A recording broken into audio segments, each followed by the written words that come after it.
Soir d'info, la suite, je vous retrouve avec Chermbo de la COSIDEP. Bonsoir. Bonsoir Chérif. Merci d'avoir accepté notre invitation. C'est la rentrée des classes aujourd'hui. D'abord, quelle évaluation faites-vous de ce premier jour? Est-ce que vous avez un taux d'effectivité de cette rentrée, le fameux Diangatay ou Butay? Je voudrais, avec votre permission, commencer par quand même présenter mes condoléances à toute la nation sénégalaise, surtout au décès de la femme de Bougane Gueye. Je crois que c'est aussi un homme qui a beaucoup soutenu la campagne justement au Butay Diangatay, et c'est l'occasion de lui présenter nos sincères condoléances.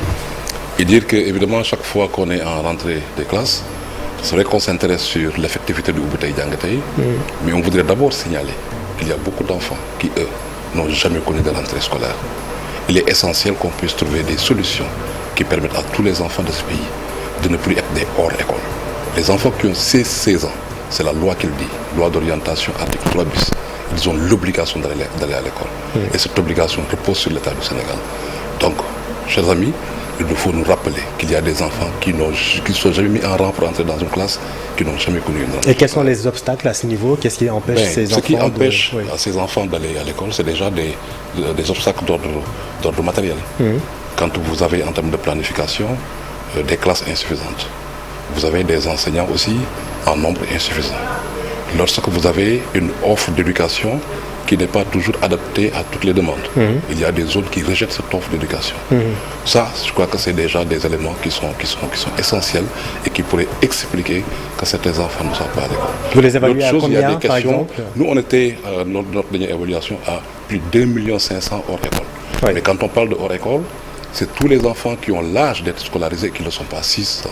Mais c'est aussi tous les enfants qui ont été à l'école, mais qui ont quitté avant les 10 années d'obligation scolaire. Ils sont au taux d'abandon scolaire. Donc il y a aussi des raisons d'ordre socio-culturel qui font évidemment que ces enfants ne sont... Mais dans tous les cas, nous avons tous intérêt, nous avons le devoir, juste de par la vision humaniste de l'éducation, de faire en sorte qu'un enfant ne soit pas laissé en rade. Et c'est important d'insister là-dessus. Par exemple, dans quelle partie du pays ce phénomène est beaucoup plus accru? Oui, on le sent dans plusieurs parties. Vous allez par exemple au niveau de Kolda, dans ces zones. Ici à Dakar, il y a évidemment un phénomène aussi d'exclusion que nous avons. Au niveau des zones périphériques, il y a aussi des exclusions. Et il y a plusieurs raisons qui pourraient l'expliquer. Et donc moi, il est important chaque fois, à chaque rentrée, qu'on puisse nous dire, vous et moi, que si nous avons lire et écrire, c'est parce que d'autres ont contribué à notre éducation, y compris ceux qui sont dits analphabètes. Donc nous avons le devoir, pour même des questions de sécurité individuelle, des questions de sécurité pour le pays, de faire en sorte que tous les enfants sachent lire. Et il y a des exigences nouvelles aujourd'hui. Vous avez vu combien le numérique s'est développé. Vous avez vu tout ce qui se passe qui exige une certaine autonomisation de l'individu. Il est important qu'on puisse autonomiser les jeunes et les adultes, qu'on puisse autonomiser les enfants en faisant en sorte qu'ils aient un minimum de compétences, un minimum de connaissances, ce qu'on appelle une éducation fondamentale qui leur permette évidemment de se sentir dessus. Pour des raisons d'équité tout simplement. Pour des raisons d'équité. Alors ce taux d'effectivité aujourd'hui, est-ce que vous l'avez? Quelle évaluation faites-vous de ces premiers jours symboliques? Oui, je crois que pour ce premier jour, on aura constaté qu'il y a eu déjà plusieurs rentrées. D'abord une rentrée des enseignants.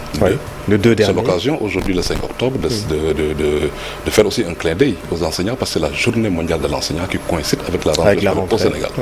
Donc ça, nous avons vu qu'il y a une forte mobilisation, une bonne présence des enseignants. Ce qui reste, c'est que cette année-ci, comme d'ailleurs les années passées, le taux d'absence est plus ressenti avec les élèves qui ne viennent pas pour plusieurs raisons. Qui ne viennent pas parce que, pour des raisons économiques, les parents ne les ont pas. On l'a vu à Saint-Louis par exemple, il y a beaucoup d'élèves qui ont manqué à l'appel. Qui ont manqué à l'appel parce que pas encore prêts. Des parents qui, peut-être pour des raisons économiques ou d'autres raisons en tout cas, considèrent qu'ils ne sont pas encore prêts à amener leurs enfants. Ça c'est un aspect. Mais qui ne viennent pas parce que des fois même, ils peuvent être dans des besoins, dans une situation de devoir venir, mais les conditions ne s'y prêtent pas parce que c'est des écoles qui sont envahies par exemple par les eaux. Nous avons vu qu'il y a eu évidemment aussi des classes qui ne peuvent pas fonctionner parce que vous avez entendu durant toutes ces vacances un appel par rapport au déficit en enseignants. Donc, ce qui veut dire que la question de la disponibilité des enseignants, c'est une question qui est importante.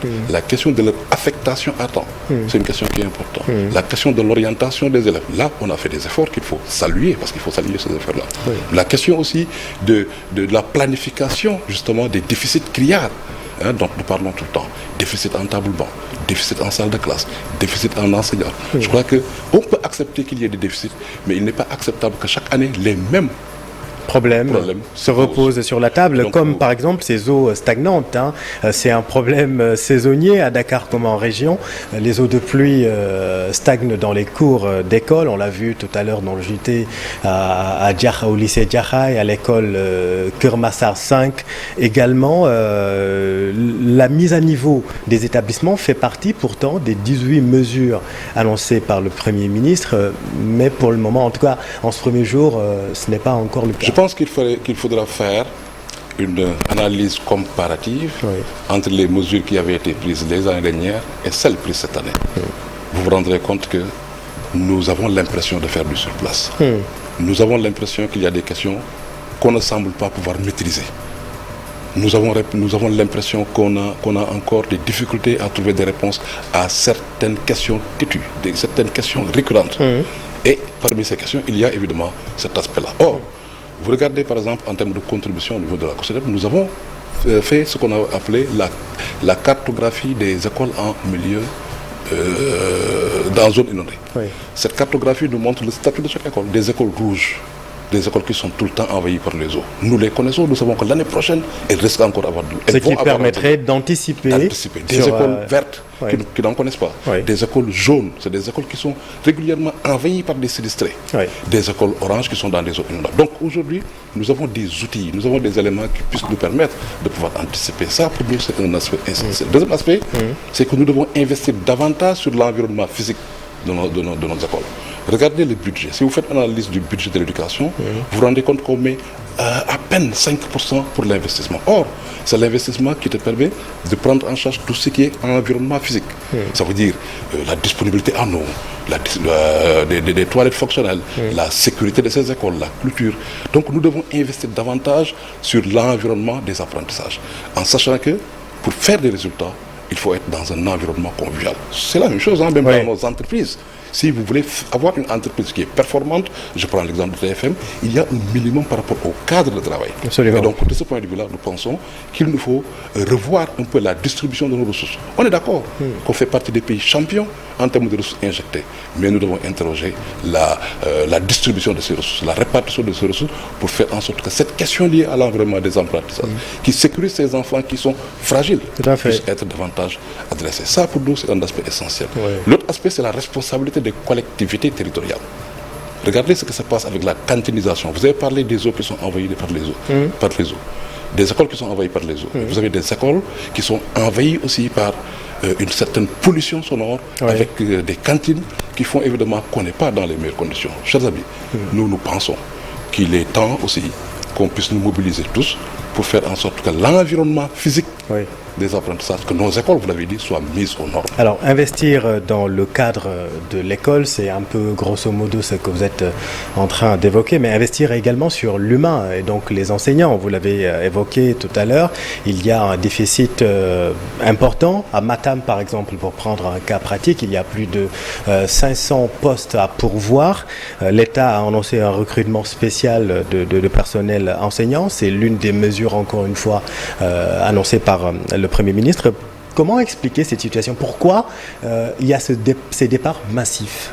Alors, oui, vous avez parlé de l'environnement physique, vous avez rappelé l'environnement humain. Je voudrais ajouter justement, pour ce qui est de l'environnement humain, qu'il faille avoir des enseignants qui soient suffisamment motivés. À ce niveau, il y a eu des efforts qui ont été faits en termes d'amélioration de la masse salariale. Il y a des questions résiduelles qu'il faut juste adresser pour certaines catégories d'enseignants. Mais à ce niveau, il faut comprendre aussi que l'éducation a besoin d'autres personnels, les personnels d'appui, les femmes de ménage, des gardiens, donc des psychologues conseillers pour pouvoir orienter nos enfants. Ça, sur l'environnement humain. Mais en premier lieu, on a besoin d'enseignants. On a besoin d'enseignants. Et donc ça, je vais y revenir, parce que c'est ça le cœur de votre question. Absolument. Mais je voulais juste rappeler que quand on parle d'environnement humain, il faut aussi prendre ça en charge. En plus maintenant de l'environnement pédagogique. Maintenant, si on revient sur l'environnement, sur comment on appelle la disponibilité enseignante, les déficits. Nous constatons qu'il y a des déficits en enseignants depuis un bon moment.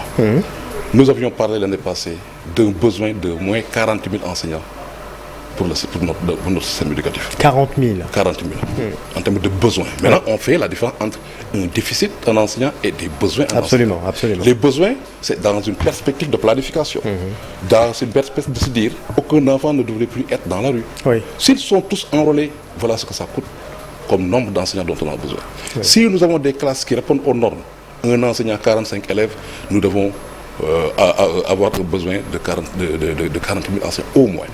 Maintenant, si on raisonne en termes de déficit, ça veut dire que nous allons laisser la situation de l'école fonctionner à l'état, comme cela fonctionne, avec des classes pléthoriques, comme cela fonctionne, avec des doubles flux, comme cela fonctionne, avec des enfants qui sont hors école. Si nous sommes dans ce dispositif de gestion, nous parlons de déficit. Et quels déficit justement pour remplacer les enseignants qui ont quitté.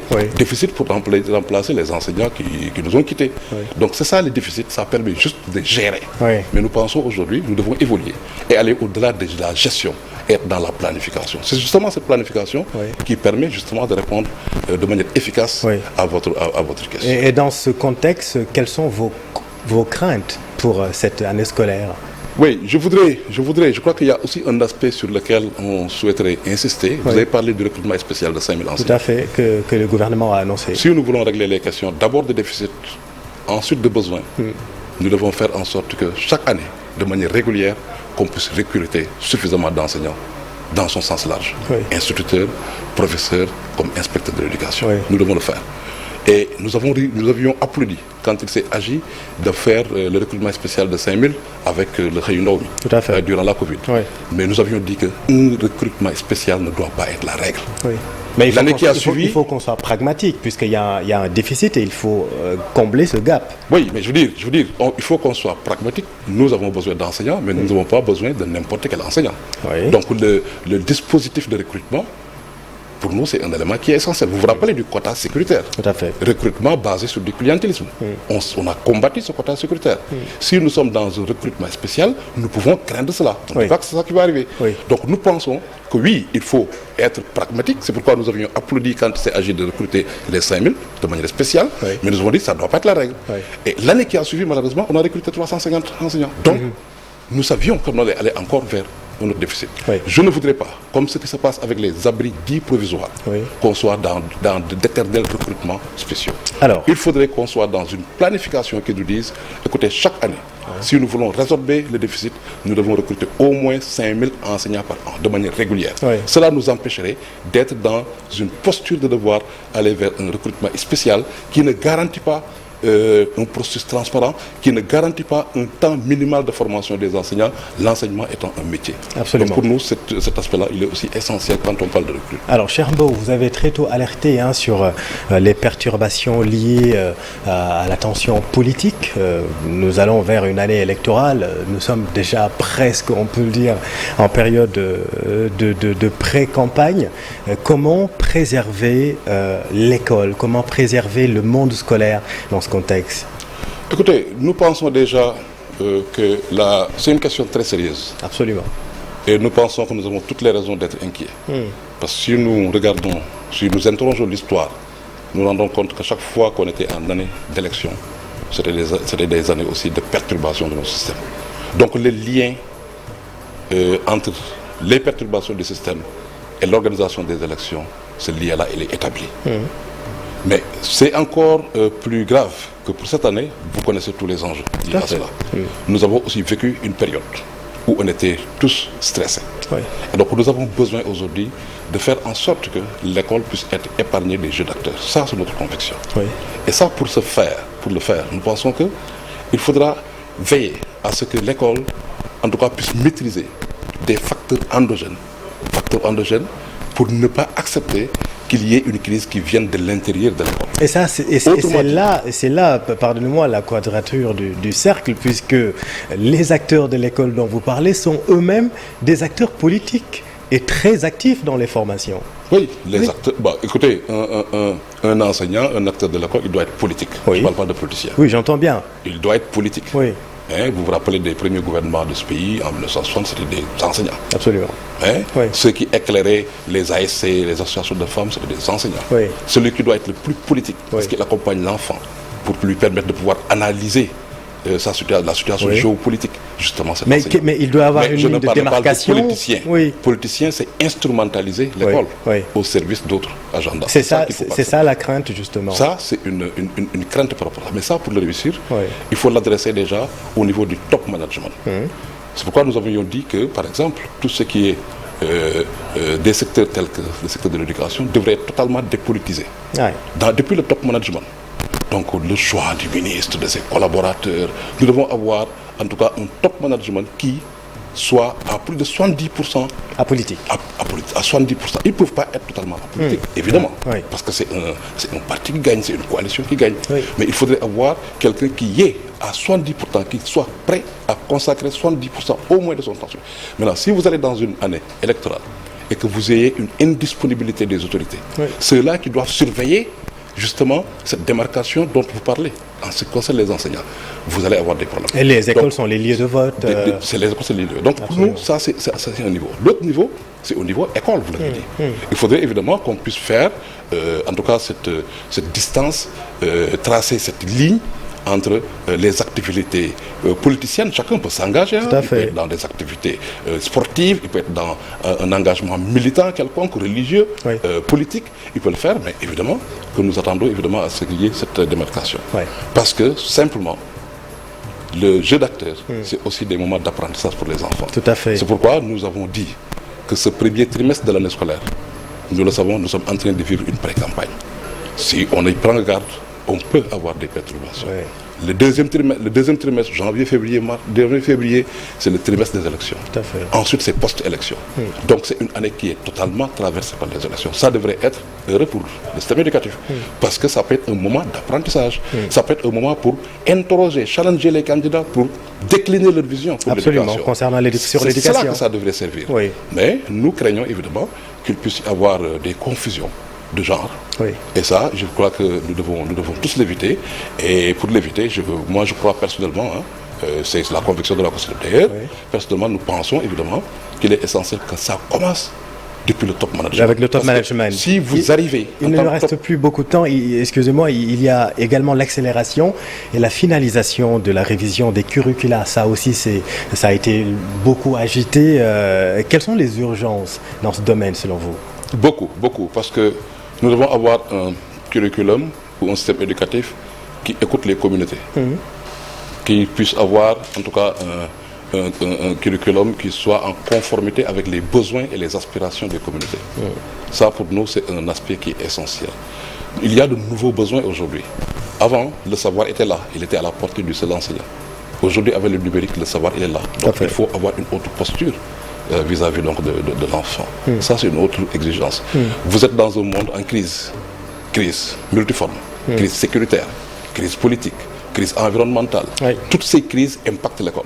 L'école devrait pouvoir construire d'autres types de citoyens qui fassent preuve d'intelligence pratique, qui soient capables de s'adapter et qui ne soient pas seulement dans la restitution, dans la répétition, parce que nous tous, dans ce système que nous avions vécu, nous sommes capables, quand il y a des situations différentes, nous pouvons nous perdre. Donc comment faire pour créer des esprits beaucoup plus... Il faut réinventer le modèle. Le modèle. Donc je crois que ça c'est un aspect qui est essentiel, que d'avoir un système qui puisse en tout cas faire ressortir des compétences permettant à chaque enfant de pouvoir s'adapter, quel que soit évidemment les turbulences qui vont... Quelles que soient les crises.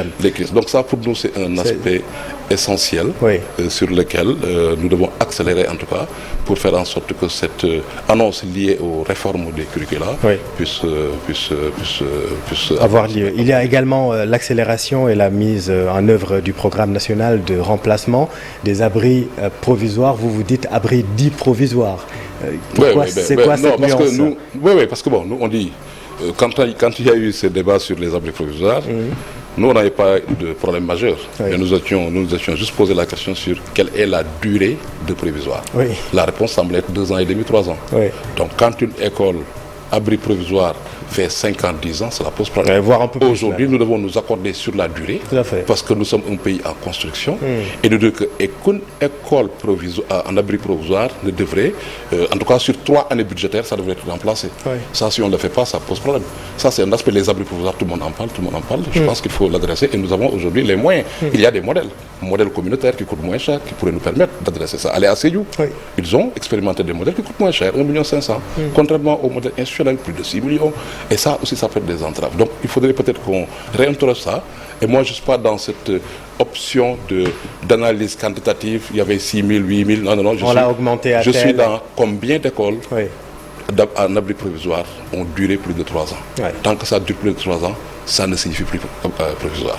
Très bien. Cher Mbo, merci beaucoup. Je voudrais terminer par lancer un appel pour Allez-y. notre foire des innovations en éducation et formation, demain après-demain, Parfait. qui permet d'accompagner les enfants à travers donc, des dons de livres au Centre culturel Blaise Senghor, des trocs de livres pour nous, c'est un élément qui est essentiel et qui permet de célébrer l'éducation, célébrer ses acteurs, célébrer ses partenaires et qui va nous permettre justement d'interroger ces questions à travers des panels de haut niveau qui pourront servir évidemment d'un document de contribution, en tout cas citoyenne, pour ce qui est de l'amélioration du système éducatif. Le message est passé. J'espère Merci bien. beaucoup, cher Mbo, directeur exécutif de la COSIDEP. Merci à vous, chers téléspectateurs. Restez avec nous. Vous êtes au bon endroit. Bonne soirée.